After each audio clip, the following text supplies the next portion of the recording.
Fast track सुनावणी झाली paper फुटीची, सीबीआयचे वकीलच पोहोचलेले नाही पहिल्या दिवशी.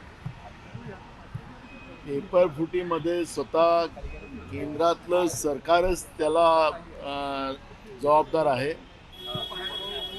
भारतीय जनता पार्टीचेच नेते या पेपर फुटीमध्ये समाविष्ट आहे आणि सीबीआय असेल की SIT असेल, या सगळ्या फुटीवर त्यांनी लावलेली आहे ती त्यांचीच लोक आहेत आणि त्याच्यामुळे या सगळ्यांना वाचवण्यासाठी पण गुरांचं भविष्य खराब करण्याची जी भूमिका नरेंद्र मोदीच्या सरकारची जी पुढे आलेली आहे ती आता देशातल्या जेनजीला म्हणजे तरुणांना हे आता मान्य नाही आहे आणि तरुणांच्या भविष्यासोबत खेळणाऱ्या या नरेंद्र मोदीच्या आणि भाजपच्या सरकारला आता सत्तेतून बाहेर काढणं हाच त्याला एक पर्याय आहे. ही भूमिका आता सगळ्या तरुण पिढीमध्ये आपल्याला निर्माण झालेली पाहायला मिळते.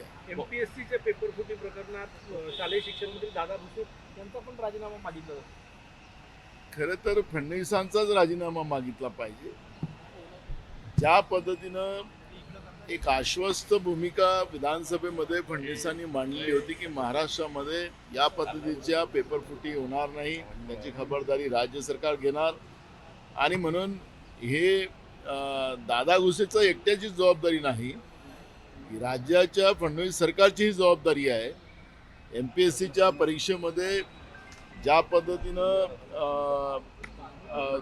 जो पेपर एका निरीक्षक पदाच्या याच्यामधला जो पेपर होता तो व्हॉट्सअपवर त्याला पेपर फोडण्यात आला आणि त्या पद्धतीची एक तक्रार झालेली आहे. त्या ज्या दोन मुलांनी तक्रार केली त्या तक्रारकर्त्यांवर आता सरकारने दबाव आणण्याचं काम सुरू केलेलं आहे. आपलं पाप लपवण्याचा प्रयत्न जेव्हा सरकार करते याचा अर्थ सरकार या सगळ्या घोटाळ्यामध्ये जबाबदार आहे हे त्याच्यातून सिद्ध होते. हो, MPSC नंतर CETचा पेपर सुद्धा फुटल्याची चर्चा आहे. 45 गुण असणाऱ्यांना 200 मार्क मिळाल्याची चर्चा आहे. कुठतरी ऑडिओ क्लिप व्हायरल होत आहे. मी मगाशी म्हणालो की CETचा असो, MPSCचा असो, नीटचा असो, हे जेवढे काही परीक्षा आता जेव्हा घेतल्या जातात आहेत त्या परीक्षामध्ये या सगळ्या तरुणांच्या भविष्याबरोबर खेळण्याचा जो प्रयत्न सरकारने सुरू केलेला आहे तो आपल्याला निदर्शनास आलेला आहे.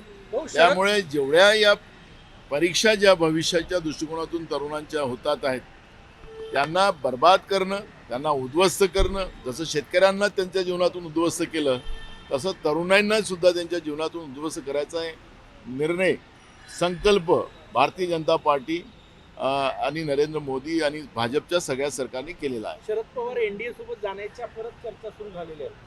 कुठतरी पार्थ पवार यांनी आणि प्रफुल्ल पटेल यांनी शरद पवारांची भेट घेतली. बघा, मला असं वाटतं की आज आमच्या समोर कोण कोणत्या पक्षात चाललेला आहे याच्यापेक्षा देशातल्या तरुणांचा जो आज प्रश्न ऐरणीवर आलेला आहे, ज्या पद्धतीनं आंदोलनकर्त्यांवर AK-47च्या माध्यमातून गोळ्या चालवल्या आल्या, पॅलेटच्या माध्यमातून गोळ्या टाकण्यात आल्या आणि त्यांना आतंकवादी आणि नक्षलवादी, शहरी नक्षलवादी घोषित करण्याचा जो प्रयत्न जो केला गेलेला आहे त्या गोष्टी आता आमच्यासाठी महत्त्वाच्या आहेत. शेतकऱ्यांनी आंदोलन केलं तर त्याला आतंकवादी म्हणायचं, आंदोलनजीवी म्हणायचं.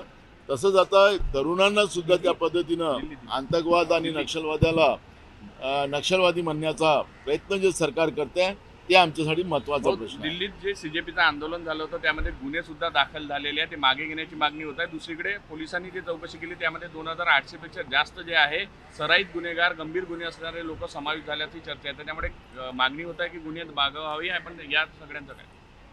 खरं तर नरेंद्र मोदीच्या सरकारवरच गुन्हे दाखल झाले पाहिजे. हे आंदोलन त्यांच्या चुकीमुळे झालेलं आहे.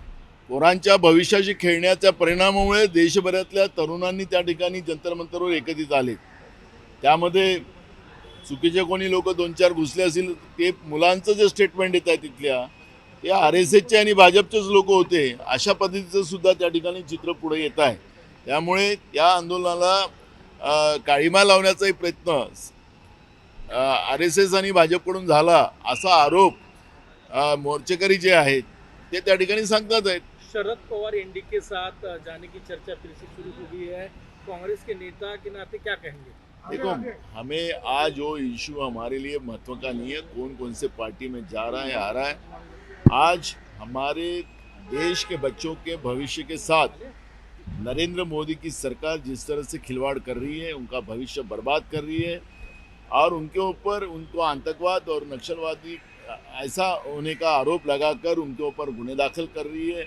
AK-47 से उनके मोर्चे में उनको AK-47 से गोलियां मारी गई है, पायलट से गोलियां मारी गई है। ये इशू हमारे लिए महत्व का है और ये इशू को हम लेके अब आगे लढेंगे। भाऊ, मोठ्या प्रमाणात खड्डे पडलेले आहे, अपघात होते आहे, कसं पाहता तुम्ही?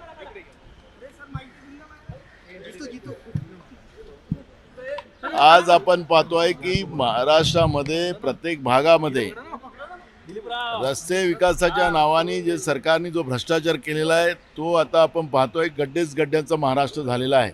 त्यामुळे या भ्रष्टाचारी सरकारचा खरा चेहरा हा या निमित्तानं आपल्या लोकांच्या सगळ्यांच्या समोर आलेला आहे।